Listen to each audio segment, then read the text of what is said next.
Alright, so we bought probably the cheapest brand new 2022 excavator you could find. It's a China import. Bought at an auction. Brand new, never been used or anything. So let's get this thing off the trailer and get it out of the wrapper.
Alright, we got this thing in the shop. Let's get this thing unwrapped and see what we're working with here.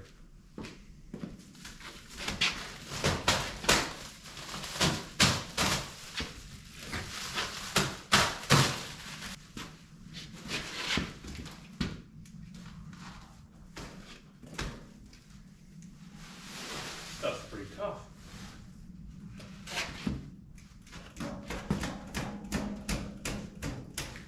Go.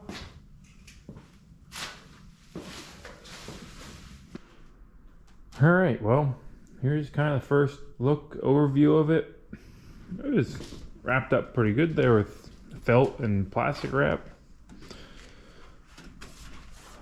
I mean, overall, seems pretty solid. I mean, it's hard to say. I mean, Chinese steel's pretty much garbage. I mean, I've found that out the hard way before. But I mean, first looks, we're looking pretty good here. LED light. Thumb's a little chintzy. Nice little pleated floor mat. It's all metric, of course.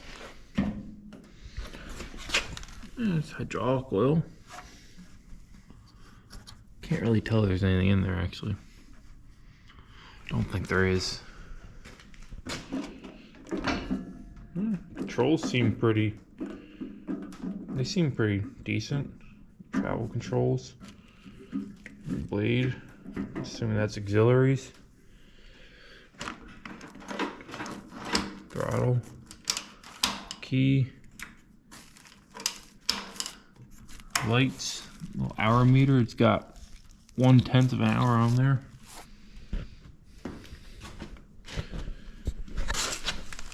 Tracks. So I had a KX008, and this is bigger than that. The KX008 was smaller than this. So I'm gonna kind of compare it to that. I no longer have that. I actually just sold that. It's part of our rental business, but all right. I mean, drive motors seem a little exposed, but they seem pretty big. I mean, comparing this to the KX008 seems a little bit heavier in certain dimensions. So, all right, let's see if we can check this oil. Got a Briggs & Stratton motor. See how much fuel's in it. Okay, that's pretty dry. That's good. Okay. Let's see. Oil. Okay. Yeah. I know where it is, but you can't get to it. Oh, there. Look, down in there. Maybe there's an excess in the front. No. All right, I will be right back with you on that. All right, so you probably can't see too well, but out of the box, we are about halfway up the stick on oil. I was able to maneuver my hand down in there. Probably can't hardly see, but you can get down in there. It's not impossible. So, all right, well, let's get that tightened up. Okay.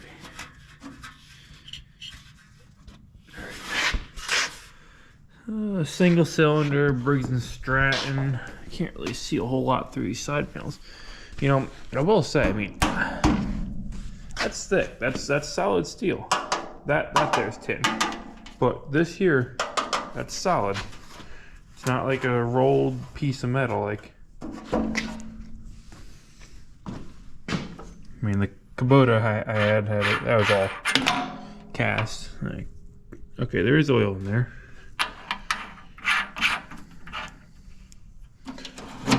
I don't know what that is.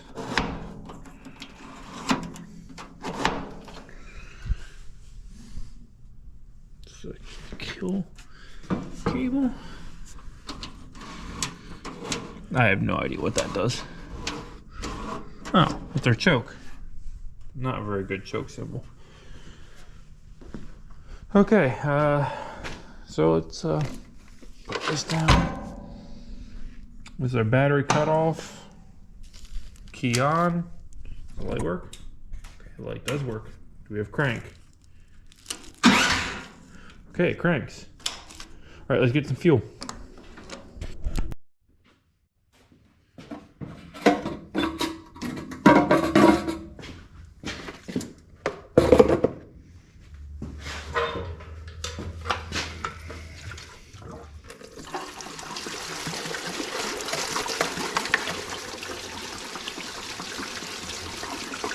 I'm probably the reason why the EPA did away with these style cans. I just made a heck of a mess here. Oh well, they work. Alright, it's about a half tank or so, I think. Yeah. I'm gonna throw a little bit of fuel treatment in there too.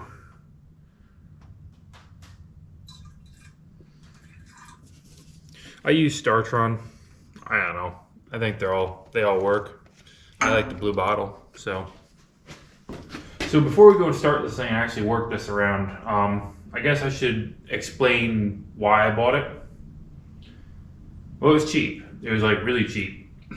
I bought it basically to resell, but also being that my buddy and I have a rental business, kind of wanted to see like how good a quality this is. I mean, I've had bad luck with China construction stuff before. I had a grapple bucket that kind of disintegrated the first time I hooked the hydraulics to it. I mean, it seems pretty well built. We'll know in a little bit here once we get it working, but yeah, so I'm gonna kind of do this as like a review sort of video.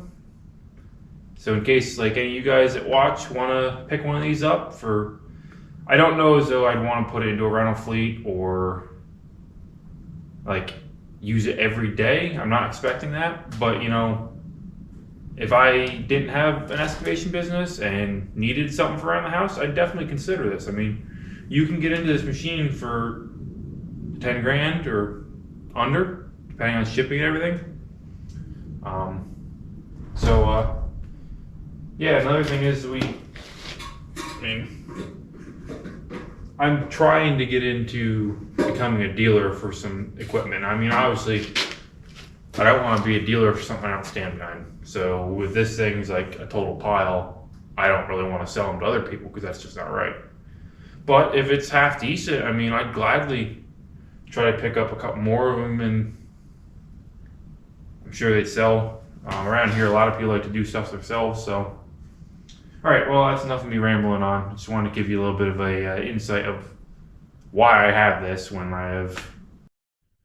All right, let's get this thing fired up. So we'll turn the battery on, give it like quarter throttle there, see if she'll fire without a choke.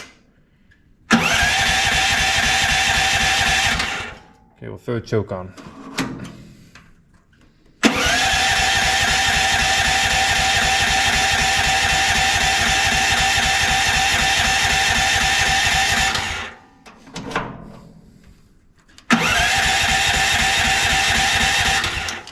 You know what, I checked, sometimes these it does have a shut off. Let's give her another go.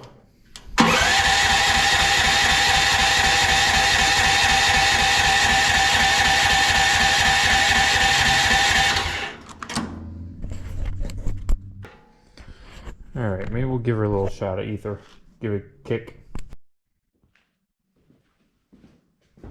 Alright.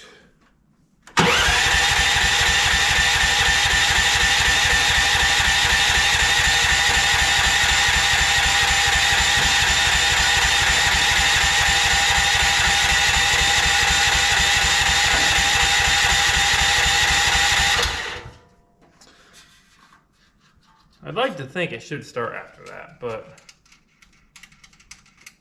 maybe not. I don't know. It is only new.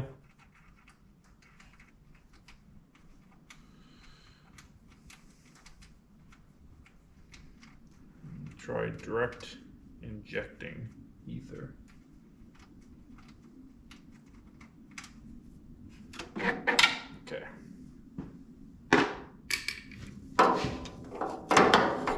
Okay.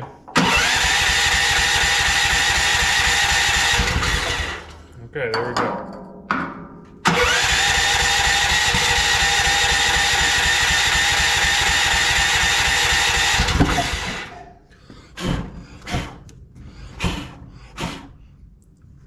That's not supposed to happen. Okay. Well, let's put this back on so that don't happen again.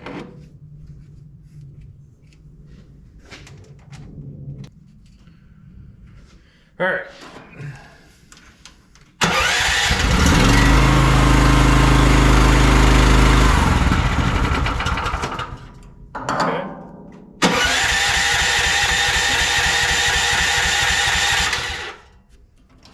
It was running good there.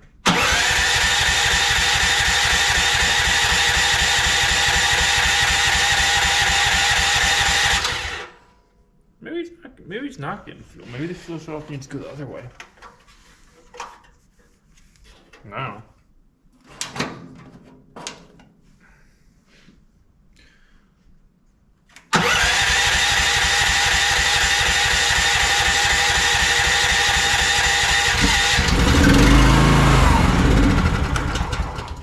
Okay, fuel shut off's backwards.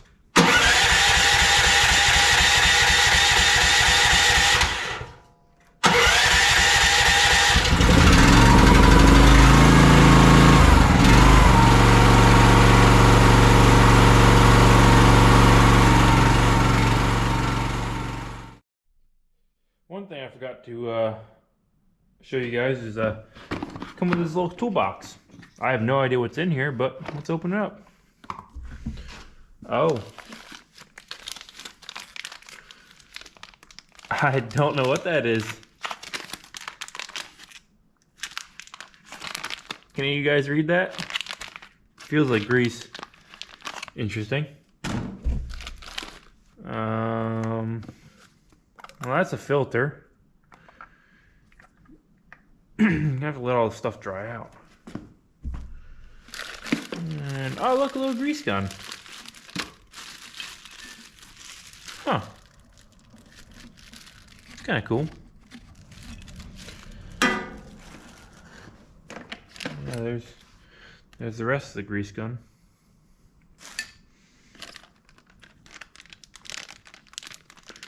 Those look like piston seals.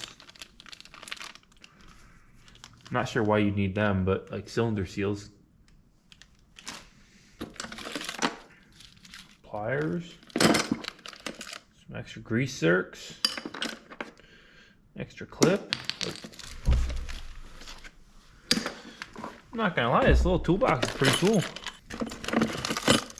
Drain all that water out and let this.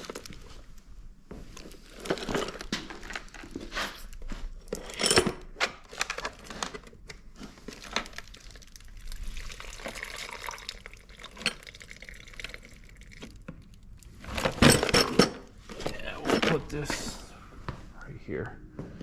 Here's where the heater's gonna blow on it. Hopefully that'll dry out. Alright, well, I guess what's left right now is to fire it back up and test. I'm gonna open the door this time. It's getting a little smoky in here.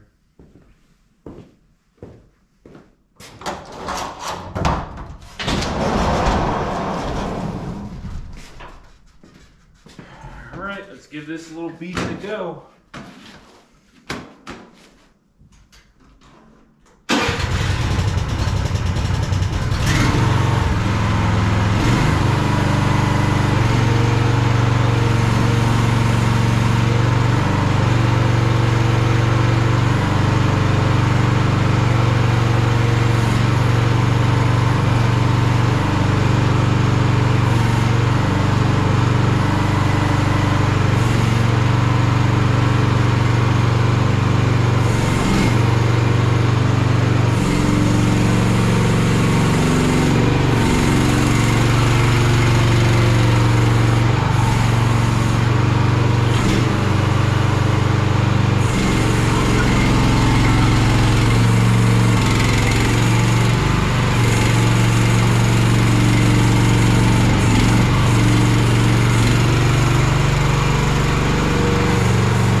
Guys, I'm actually kind of impressed. I was expecting this thing to be like kind of just a pile. I mean, actually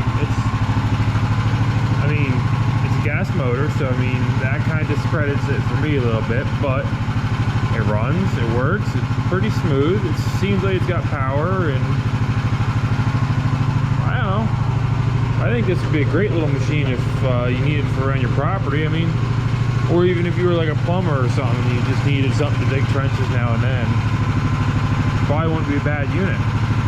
Real easy to move around, and I mean, I look like an idiot because the controls are backwards, but I'm not going to change them on it because I don't really plan on running it.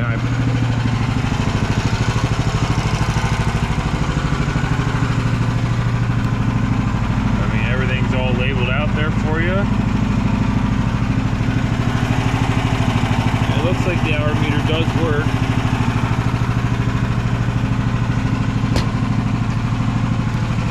I don't know, I'm pretty impressed with this little thing. Alright, so I'll just go back over this machine once more. You got 2 auxiliary ports here. All the hoses, I mean, they're a little vulnerable, but you can pay pretty good attention to it, and it looks like they're probably a standard hose that you could probably get just about anywhere.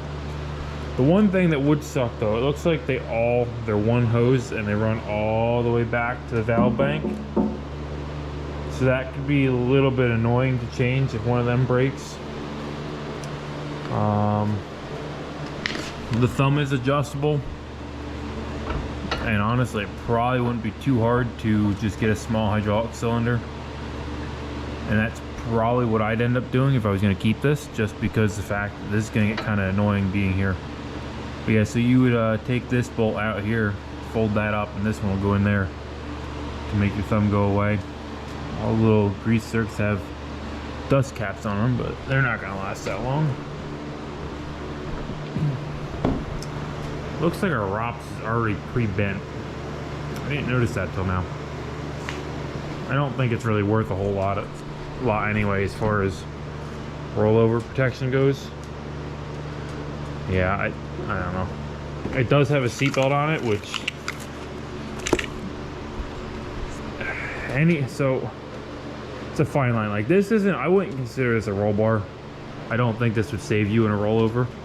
I think it would just crumple. So like, if it has a roll bar, you're supposed to wear your seatbelt, but if there's no roll bar, you're not supposed to wear your seatbelt. So this is kind of one of them like catch-22 things, because, you know, the theory is if you don't have a roll bar and you're wearing your seatbelt, you're gonna be stuck there. But if you have a roll bar, it's meant to protect the machine from crushing you, so you want to stay with the machine. I don't know. I probably wouldn't wear a seatbelt on this. Honestly, I'd probably take this canopy off. Not really much use in it being there. Looks like they use like bolts for all these cylinders to be bolted on, or instead of pins. Not really the end of the world. It doesn't have a swing boom. Doesn't bother me, but I know a lot of guys like them. I personally don't, but I run it. And it's just one more spot to wear out, basically, is the way I feel. This is your auxiliary lever, so you'll have your hydraulics there. The battery disconnect's nice. I don't know if I want to run this on like a 90-degree day. It's not too hot. It does have a little bit of insulation, but kind of toasty.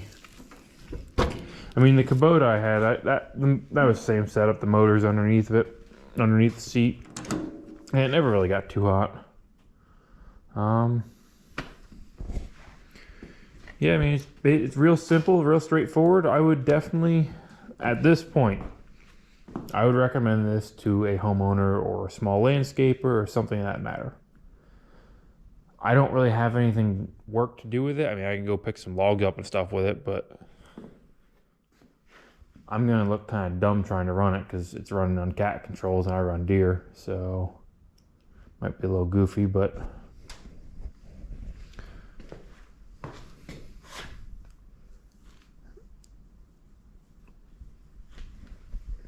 looks like it's got like a 16-inch bucket on it with bolt-on teeth. Bolt-on teeth, I mean, it's nice. You can change them easy, but they probably fall off easy too. But then again, I mean, in the big picture here, we're talking about what's classed as a 1 metric ton excavator. So it's not like you're dealing with like a 345 cat or something that's like just a massive machine. You're dealing with basically a powered shovel. The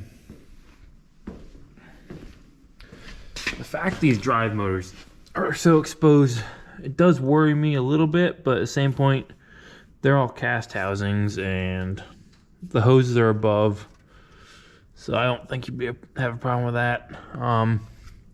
The swing gear and everything looks identical to how the Kubota was. That was all exposed. As far as working on it, it looks like all of these panels to a point do come off. I don't really know what the lifespan of this machine is supposed to be, but I can't imagine you're gonna get 3,000 hours out of it. Oh look, the hour meter's disconnected.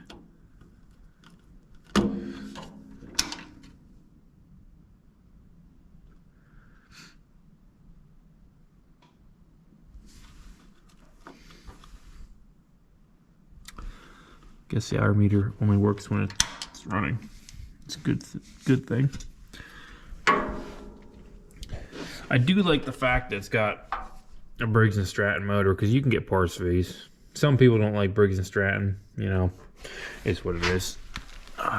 It does have a pretty hefty cast steel counterweight down here. I mean, this is pretty tough steel. Normally you're using these things in tight areas. So, you know, it's not a zero tail swing, so I mean, you can kind of see a little bit of how much counter swing you're gonna have there, probably about a foot. Oh, that's what I want to do. Let me get some measurements on this thing. All right, so blade is just over 36 inches wide. Looks like the total machine width would be just shy of 37. Okay, bucket.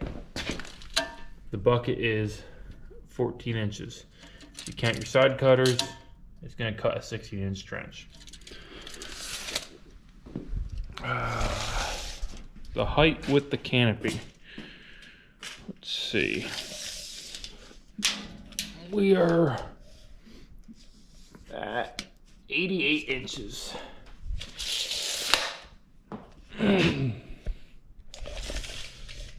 So I think if I had to do any work inside or whatever, I'd yank that off. I mean, honestly, it's probably eventually going to just start rattling around. The build quality of that isn't the greatest.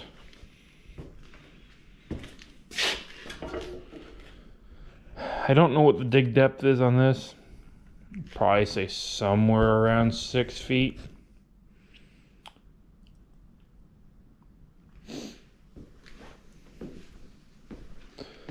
So yeah, I guess that's gonna kind of wrap this up. I don't really, like I said, I kind of bought this to, I bought it to flip it, but also figured while I got it, I may as well do a little bit of a review video and my thoughts on it, because I feel like a lot of people would be in the market for something very similar like this, you know, where they're on a budget, they would like to have something for around their house, but don't want to spend. I mean, so a KX008 brand new is like 25 grand. So you're talking like at least 2.5 times more than this. So I mean, this machine here is worth about $10,000, 9 to 10, depending on how hard it is. I mean, most of it's the shipping. I mean, I had to drive 2 hours to go pick this up. Not a big deal. Took half a day. It was raining anyway. So I mean, for just like a little homeowner type machine, I think this would be excellent. Simple enough that you could fix it. Small enough you could tow it with a small SUV or even a minivan. I mean, as you saw, I loaded on the bed of my truck. I mean, it's a 1-ton truck, and my suspension's a little heavier than the standard 1-ton, but it handled just fine. I mean, it actually drove really nice coming home.